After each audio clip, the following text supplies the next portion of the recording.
public. Now, regarding the trial, I guess the basic lesson here is that the federal government can do whatever it wants, essentially, within the Department of Justice, within the federal justice system. That's clear from the extent of the perjury, very demonstrable perjury that occurred in this case. Again, some of which is visible, some of which can be confirmed publicly through documents, some of which is still sealed. And that's really what I'm trying to convey to the judge in that the allocution I gave, is that, when you allow this perjury to occur, we're getting away from the rule of law. We're getting to a situation in which we're going through the forms. We're meeting in a nice, very pretty hardwood room with paintings, and there's a big, nice wood podium and very pretty robes and all that. But you're missing something, which is the rule of law. And to the extent the rule of law isn't there, you're going to see things like Anonymous. You're going to see things like WikiLeaks. You're going to keep seeing them until we get the rule of law. One of the things, reading the transcript, the judge dressed down the prosecutor for not referring to you as Mr. Brown. And as you're just talking about, you got this fancy room with all the trappings and everything, but they're grinding the rule of law into the ground. And I thought, he's worried about being polite to people while he's railroading this whole process. That was amazing. That kind of thing is very important to establishment characters in D.C. It's very important to the people who have that federal government mentality. I would have preferred him to object at the last hearing when the prosecutor asked the FBI agent, how long has Barrett Brown been an anarchist? Mm-hmm. That would have been the time to object, when they started asking about my political ideology. Incidentally, this thing about me being an anarchist, which is true, that actually comes up in a couple of other documents, including the gag order, when they asked for me to be gagged. Me being an anarchist was one of the reasons they cited. In one of the documents that's still sealed regarding my sentencing, they call for me to get additional prison time because I'm an anarchist, and thus more likely, apparently, to commit crimes. So there's a lot of egregious things that, on an individual basis, really should have been a national story, on each given thing. Obviously, the seizure of the Declaration of Independence, in a more perfect world, would have been a major news story. Yes. Unfortunately, the world we're in, it didn't quite rate national coverage. Yes, that was amazing. Tell the audience about that. Well, among the items, and you can see this, and this is links to from my Daily Beast article, my post Cyberpunk Indentured Servitude, which you can find online. We have the list of items they seized as evidence of a crime, and it's computers, it's my notes.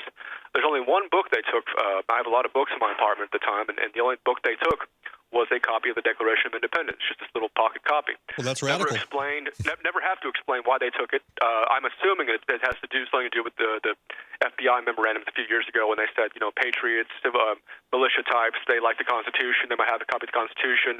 Thus, having a copy of the Constitution might be evidence of a crime. I'm assuming they just sort of got it mixed up. One of those Enlightenment documents. FBI agents aren't as educated as we might expect them to be, or might hope them to be anyway. So they just grabbed it, and then never came up in the trial. Would have been, even for them, it would have been a little much to actually discuss that, in the course of the trial. So. Well, of course, yeah, they never want us to read even the first paragraph of that when it says we create governments to establish our rights, and when they destroy our rights, we have the duty and the obligation to alter or abolish those governments. One other thing I wanted to get to, and then just you can talk, I'll let Joe ask you a question here. One of the things you mentioned at the end of the article was 2 days before your sentencing, the Department of Justice withheld from the defense team chat transcripts from Jeremy Hammond. Tell us about that. This call is from a federal prison. Sorry, that's one of those charming little reminders every once in a while.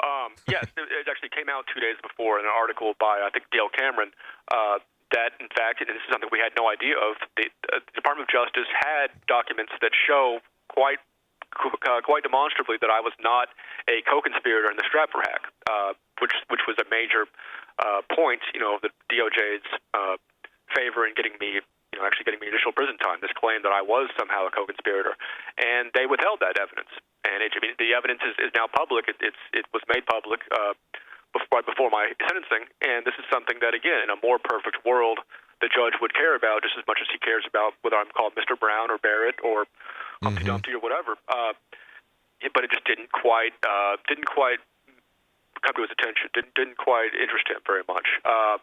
It actually just goes to show this particular case. Obviously it's inconvenient for me to be in prison, but on the other hand, we have a great example here. This whole case, the investigation, all the way to the sentencing, of how this system works. Particularly if the DOJ wants you, very much wants you to do prison time. It's a great example of how they're able to get away with these things, even in the public eye. And there's the other story here, of course, is how poorly the mainstream media does in keeping up with these things.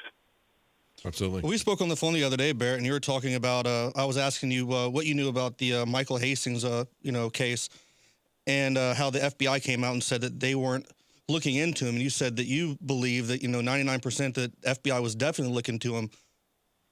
Yeah, it's even aside from the other reasons they would have to look into him, it's absolutely ludicrous for them to say that, because with regards to my group, Project PM, which runs the echelon2.org website, which was really what this case was all about, they subpoenaed the IP address information for everyone who's ever contributed to that website of ours. And so these are just sort of small players within Project PM. Now, Michael Hastings, on the other hand, as I noted in a Vanity Fair article a number of years ago when he was still alive and when I was writing about him, he was instrumental when I was first creating Project PM in helping me sort of flesh out the philosophy of it. So the idea that he, who was in contact with me regarding Project PM, was never investigated regarding Project PM is absolutely 100% ludicrous. And again, that's in addition to the other reasons they and certain other organizations would have to be investigating and harassing him.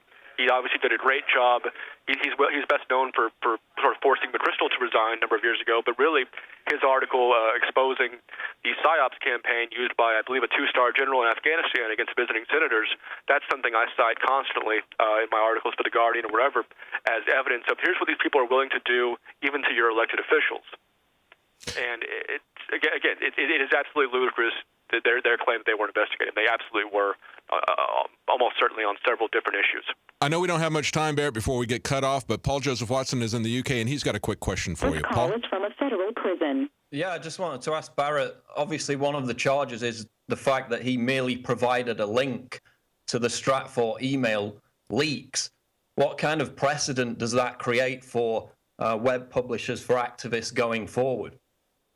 Well, it means that the federal government now has a vastly expanded toolkit by which to come after anyone that they wanted to come after to begin with, whether or not they've actually committed a crime. By criminalizing the act of linking, especially in my case when you don't even know what you're linking to, and had no interest or use for in this case, turned out to be credit card numbers in addition to other information that I ended up linking to, which was already public. That sets a terrible precedent by which journalists, researchers are now at risk. And of course, there are some journalists and researchers who are a danger to the government, and especially the DOJ. And thus, the DOJ now has one more option by which to come after them. Quinn Norton, who writes for Wired and who testified at my hearing, she explained a few days afterwards, after this decision, that she was going to stop doing security reporting now. It's too dangerous. She told this to the judge. The judge at my hearing said, I'm going to go ahead and hit him with this additional year in prison for the linking.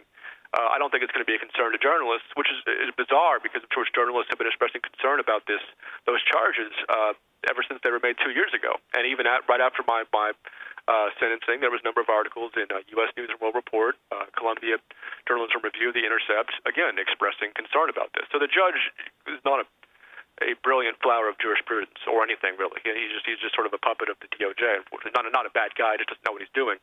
And so, again, alas, that's that situation we're in now. Now, hopefully something will come of this in the case in general. Hopefully people will make use of what's happened in my case to bring some attention to the mainstream. Because, again, this affects journalists, and when you start coming after journalists, then you have the potential to get journalists' attention. Well, so especially when you're quoting somebody like a Fox News contributor. Sorry? Especially when you're quoting someone, Fox News contributor, and then they use that against you, that quote. Yeah, and that's really, I think, the number one most bizarre thing in a comedy of bizarre errors. The fact that a Fox News commentator went on television and talked about how we should murder Julian Assange. Mm-hmm. I quoted that on my Twitter account. And of course, Julian Assange is someone who I respect and he respects me. We have sort of an association. That ended up my indictment as if it was something that I said or approved of. And even after we pointed out, in a filing that this Barrett Brown didn't say this. This is some other guy that Barrett Brown obviously wouldn't get along with saying it. The prosecution stuck with it instead of saying, "Oh, this is a mistake," or "You're right." They stuck with it and said, "Yes, he's promoting this quote," which is again really raises the question of if it's a terrible quote that even promoting gets you indicted, then how come the guy who said it on national television hasn't been indicted? And the answer, of course, is because the guy on Fox News is not a danger to the DOJ. He like commentators of both left and right, is an establishment character on his own. He dislikes WikiLeaks, dislikes sort of anti-government things of that nature, and thus will never get that kind of indictment. And that goes into another big problem here is the selectivity, the picking and choosing the DOJ can do and has done, as we exposed, as we showed with the H.B. Gary and Team Themis scandal in 2011. The picking and choosing they can do, who they prosecute under these very broad statutes. In addition to that, the bizarre sort of underground concierge service the DOJ seems to provide to certain companies that happen to have common enemies with them. That's something I don't think we have time to get into, but if people want to go to echelon2.org, they'll see some of the research that really kicked off this trend, that really sort of forced the DOJ to come after me. The research that Anonymous and my to illegal activity by the DOJ in certain companies, and that's really what this is all about. It's a whole other story. We're about to be cut off in about a minute or so. Do you have any final questions? Just final comments about where you go from now. Do you have a appeal process that is coming through because of all these different things that are going to be coming to light in about 6 months? Unfortunately, we gave up our right to appeal when we pled, which is and then us having done that, the DOJ knew that they could now start violating the law over and over again about it. So unfortunately, no. So we'll see what happens in 6 months. What we're playing now is sort of an information game. They've had their shot at me. Now I get my shot at them via the media. So that will develop over the next 6 months, and so people should stay tuned, I suppose. Well, so sorry that this happened to you, but please keep us informed, especially after they unseal these records that show the different ways that they played with the information in your trial. Yeah, and people can follow this at our Twitter. I think they just cut him off. I'll give that to you. And his Twitter account is twitter.com/Free Barrett. That's FREEBARRETT_. He also has on Facebook.com Free Barrett Brown. And of course, they disconnected it, just automatically disconnects him on a certain amount of time. Again, if you want to follow this on Twitter, what he was about to give you was Free Barrett _, and then the Facebook account Free Barrett Brown. And also echelon2.org, echelon2.org. So that was some very explosive and incendiary statements from Barrett Brown. He thinks for a fact that the FBI were investigating Michael Hastings. He's 99% sure. And then the way he's being railroaded by the government seems to be, and the judges involved in this case seem to be more concerned with how he's referred to in the court than how they're taking the fact that he just republished a tweet and calling him the terrorist and the one that should be under investigation. Totally crazy, totally ludicrous. But we're going to have more from Barrett in the coming weeks. He's got a direct line of communication with Joe Biggs.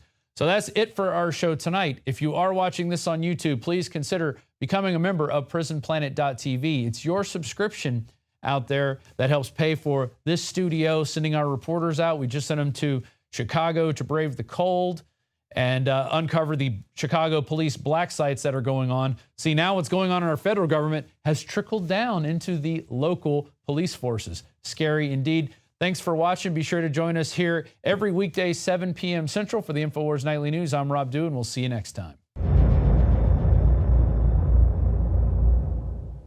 From the water table to our soils to the atmosphere itself, our world is becoming more and more toxic each and every day. But it's not just the air outside that's toxic. Indoor air has been shown to have 2 to 5 times higher concentrations of pollutants than even outdoor air. And most Americans spend 90% of their time inside using toxic chemicals within their homes. There are more than 42 million smokers in the United States. Well over 1,000 types of mold and mildew linked to numerous conditions. And don't forget the fact that 6 million Americans live with pets they're allergic to as well. When I began to research these statistics, it was clear to me it was time to start cleansing my lungs in order to combat the toxic environment that we cannot escape, but that we can fight back against. Made with organic and wild cultivated herbs and manufactured in the USA, the new InfoWars Life Lung Cleanse is here in a convenient spray bottle that can be brought with you throughout any toxic environment. Now available exclusively at InfoWarsLife.com or by calling toll-free 888-253-3139.